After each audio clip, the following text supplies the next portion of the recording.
Les travaux sylvicoles, en fait, c'est l'art d'aménager la forêt, puis on pourrait les séparer dans deux grandes catégories. Il y a les travaux sylvicoles commerciaux et non commerciaux. Donc, les travaux sylvicoles commerciaux, c'est vraiment tout ce qui touche à la récolte forestière.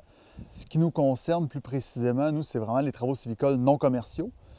Donc là, c'est tout ce qu'on fait en dehors de la récolte. Donc, soit quand les peuplements sont jeunes ou après que la récolte ait passé. Ex-Forêt, nous, on est mandataire d'une entente de délégation avec le ministère des Ressources naturelles. Le ministère des Ressources naturelles nous cible des secteurs pour aller faire la remise en production, la préparation de terrain, le débroussaillage. Puis nous, on les redistribue à nos différents entrepreneurs. On est un peu le bras exécutant du ministère des Forêts-Faunes.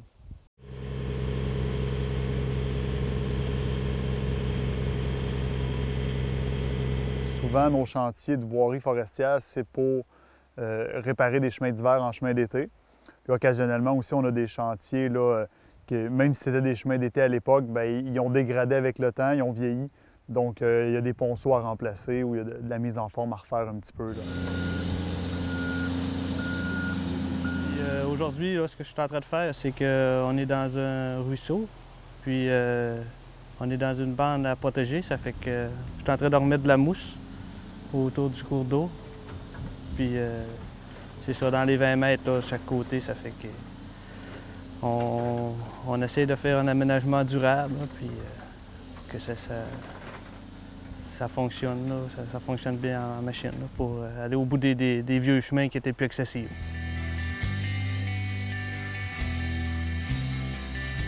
Actuellement, sur le chantier ici, on est en train de faire de la préparation de terrain. La préparation de terrain, dans le fond, c'est une étape préalable pour le reboisement ou pour l'ensemencement. Donc ici, c'est un chantier qui a été récolté.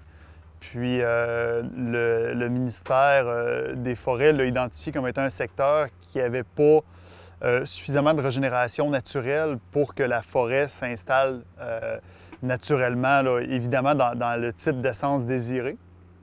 Donc, la décision a été prise ici de faire un reboisement. Donc, pour faire un reboisement, bien, il faut préparer le sol. Donc, ici, ce qu'on fait, c'est du peigne. Donc, on fait de la mise en andin. On déblaie les résidus de coupe pour ensuite être capable de scarifier le sol, donc de faire des sillons que le reboiseur va pouvoir utiliser pour planter les arbres. Il y a aussi d'autres types de préparation de terrain. Exemple, un terrain qui aurait brûlé, qui aurait trop d'arbres debout, qui n'aurait pas été récolté. Donc, on ne peut pas aller là avec des machines de préparation de terrain. Avant tout, il faut enlever les arbres. Donc, on fait du déblaiement, exemple, avec une abatteuse groupeuse pour faire de la mise en andin. Ensuite de ça, on va être en mesure de scarifier puis reboiser. Dans certains secteurs que la traficabilité n'est pas assez bonne ou qu'il y a trop de pentes ou qu'il y a trop de déchets de coupe, là, on va utiliser une pelle mécanique avec un peigne en avant pour faire ce qu'on appelle des poquets. Donc, le poquet, c'est simplement d'enlever les résidus puis de faire un grattage du sol sur un rectangle de, exemple, 2 mètres par 3 mètres pour être capable de reboiser 4 plants à l'intérieur. Donc, dépendamment des types de terrain, puis dépendamment de la vocation visée de ce terrain-là, on va opter pour différents types de préparation de terrain.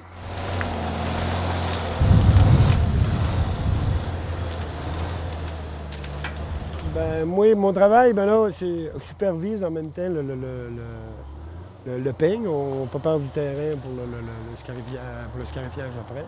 Moi, mon travail, c'est de superviser ça, faire la mécanique des machines.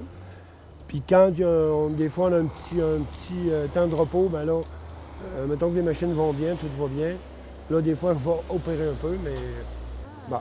Aujourd'hui, là, comme les terrains qu'il y a ici, ben là, on rentre là-dedans avec la machine, puis là, mais on pousse tout le bois avec les machines pour faire des andins perpendiculaires au chemin, pour que ça aille quand même. Puis après, c'est ça, on remonte tout ça, puis on fait des andins avec ça.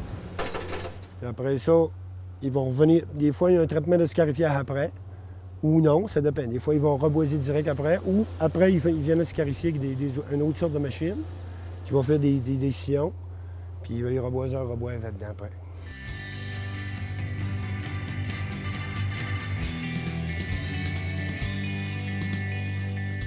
Lorsqu'on exécute le reboisement, là, on va essayer de mettre environ là, 2000 plants à l'hectare dans un secteur. Donc, on va beaucoup planter là, ici sur la Côte-Nord, épinette noire, épinette blanche ou pin gris. Donc, dépendamment des types de sol et de la richesse du sol, c'est ce qui va nous indiquer l'essence qu'on reboise. Ce qui va faire en sorte qu'on décide de reboiser, c'est ce qu'on retrouve sur le site après la coupe. Donc, si on juge que la régénération n'est pas suffisante, là, on va procéder soit à un regarni ou soit à un reboisement. Le regarni, c'est qu'on va faire une préparation de terrain partielle, puis ensuite, on va mettre juste le nombre d'arbres nécessaires pour atteindre ce qu'on appelle un plein boisement. Donc, environ là, 2000 tiges totales, donc avec les naturels et les tiges reboisées. Puis quand on décide de faire une remise en production complète, bien là, on fait une préparation de terrain en plein, comme du peigne qu'on a vu tantôt ou du scarifiage. Puis ensuite, bien là, on va viser vraiment à mettre des plants à tous les 2 mètres pour atteindre environ 2000 plants à l'hectare. Moi, mon travail sur la plantation, ça consiste à gérer une équipe de travailleurs sur le reboisement des planteurs. J'ai 10 reboiseurs à ma charge, j'ai un opérateur de machine. Il faut que je dispatche mes travailleurs sur le terrain pour leur donner une superficie par jour à reboiser. Pas trop qu'ils changent de terrain souvent, histoire de garder une bonne production avec les gars. Il faut que je livre des arbres sur le terrain avec mon opérateur pour que les gars puissent reboiser les secteurs en entier et non juste les devants, que les fonds aussi se fassent.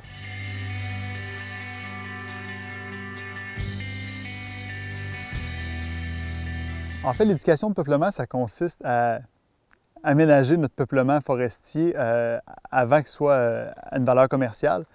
Donc, on a différents stades de traitement. On a vraiment un stade de dégagement qu'on va prendre la basse régénération, puis on va la dégager pour lui donner de la lumière, pour qu'elle puisse pousser. C'est aussi à ce moment-là où on fait un choix de tige pour conserver nos tiges d'avenir. Donc, une tige en santé, droite, exempte de blessures et de défauts, puis aussi une tige de l'essence qu'on veut conserver.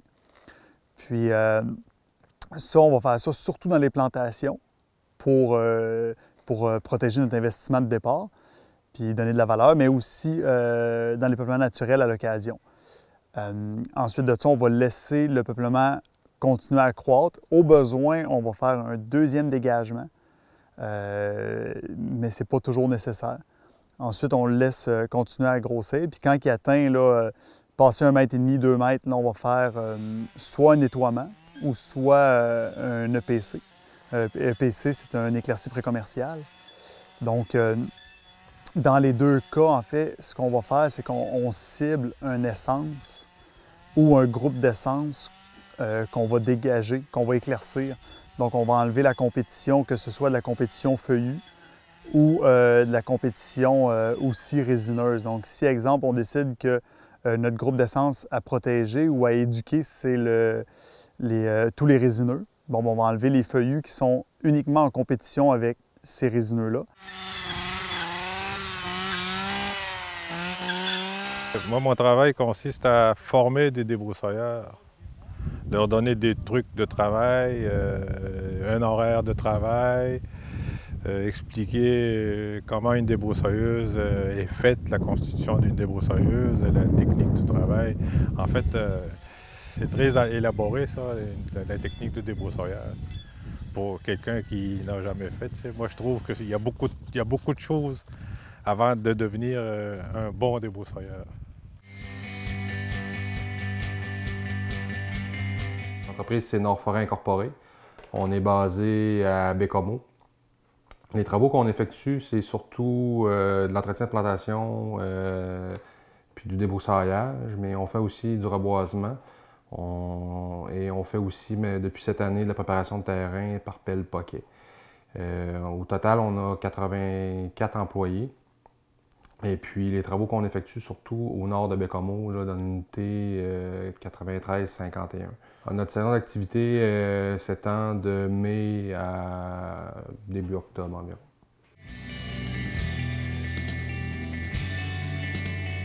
La coopérative forestière La Nord-Côtière est basée à Bergeronne. 44 ans d'existence, on va fêter nos 45 ans en 2016. On a aussi un bureau à Bécomo depuis l'acquisition des motels d'énergie en 2013. Nos travaux se situent sur toute la côte nord, de Sacré-Cœur à Baie-Johannes-Beach. Nous avons aussi, dans le secteur de la Mauricie, à La Tuque, des travaux de préparation de terrain. Sur la côte nord, tous ces travaux, les travaux que ça englobe, c'est le reboisement, l'éducation de peuplement, qui englobe le nettoiement de plantations et le dégagement de plantations.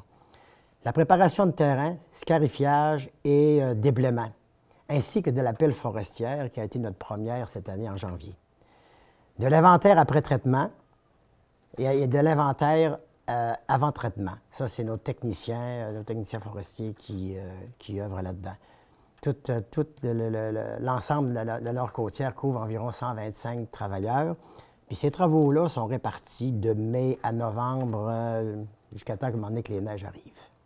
Les travaux sylvicoles sont très importants. Là, je ne pense pas qu'on pourrait se permettre d'exploiter autant sans faire d'aménagement forestier, parce que l'aménagement forestier, les travaux sylvicoles nous permettent de réaménager notre forêt suivant les travaux pour s'assurer de la pérennité de la ressource, mais aussi pour nous aider à la modeler en fonction de nos besoins d'aujourd'hui ou nos besoins futurs.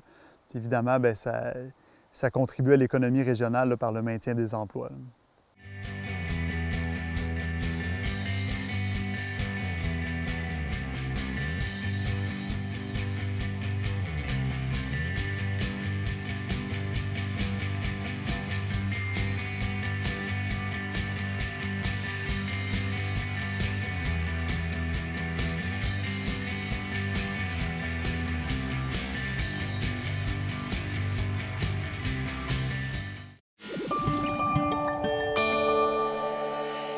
Télécogeco, un service exclusif aux clients de Cogeco.